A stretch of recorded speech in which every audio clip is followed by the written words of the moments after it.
ನಮ್ ಸೇವಂತಿ ಅಂತ ಹೆಣ್ಮಕ್ಳಿಂದ ಮಾತ್ರ ಅಲ್ವಾ ಅಜ್ಜಿ? ಆ ವಿಷಯದಲ್ಲಿ ಮಾತ್ರ ನಮ್ಮ ಅತ್ತಿಗೆ ಗ್ರೇಟ್. ಹೇಳದೆ ಮರ್ತಿದ್ದೆ, ಅತ್ತಿಗೆಗೆ ನಿಮ್ ಬಗ್ಗೆ ಏನೋ ಕೆಟ್ಟ ಕನ್ಸ್ ಬಿತ್ತಂತೆ. ತುಂಬಾ ಹೆದರ್ಕೊಂಡಿದ್ರು. ಅದಕ್ಕೆ ಅವರೇ ದೇವಸ್ಥಾನಕ್ಕೆ ಹೋಗಿ ನಿಮ್ಮ ಹೆಸರಲ್ಲಿ ಅರ್ಚನೆ ಮಾಡಿಸಿ ಈ ತಾಯ್ತ ತಗೊಂಡ್ ಬಂದು ನನ್ನ ಕೈಲಿ ಕೊಟ್ಟು ಕಳ್ಸಿದ್ರು.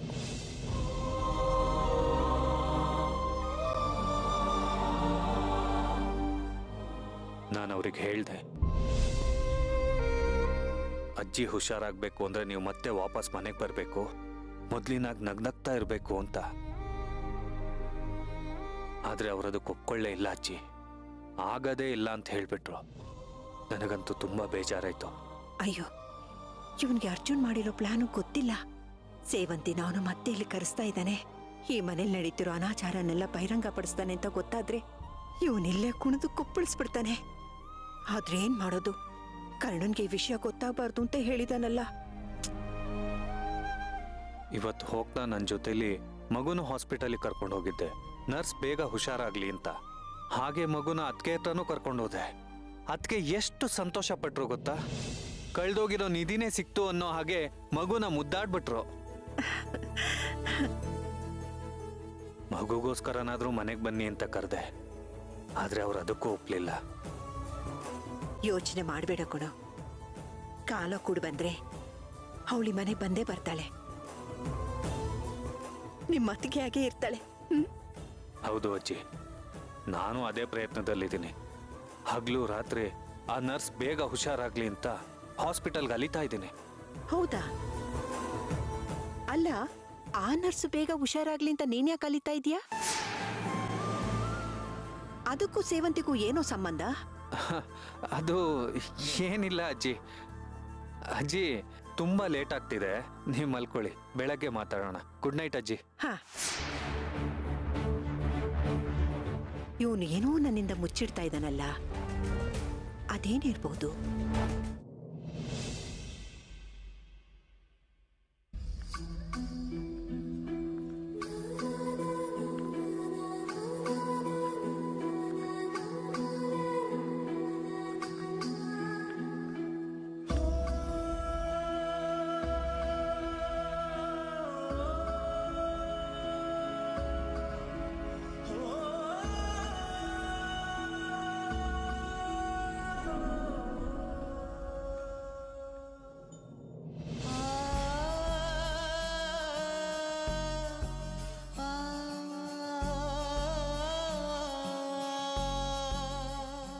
ಸೇವಂತಿ, ನೀನು ಬಂದ್ಬಿಟ್ಯಾ?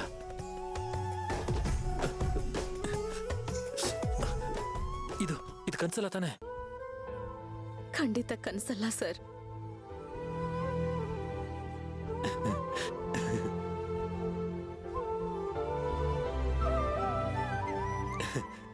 ಬಾ ಸೇವಂತಿ.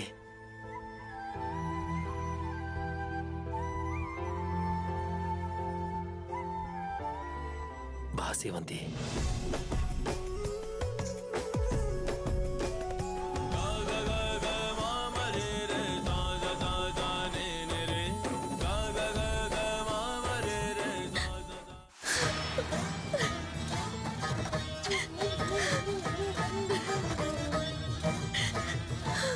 ಸೇವಂತಿ, ಏನಾಯ್ತು?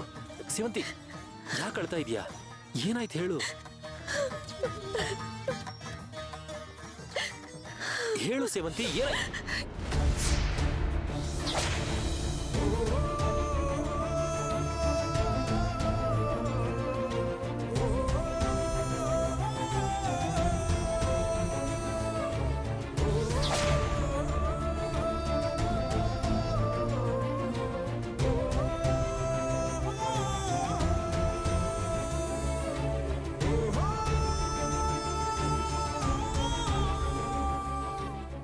ಮಾಂಗಲ್ಯದ ಸರ.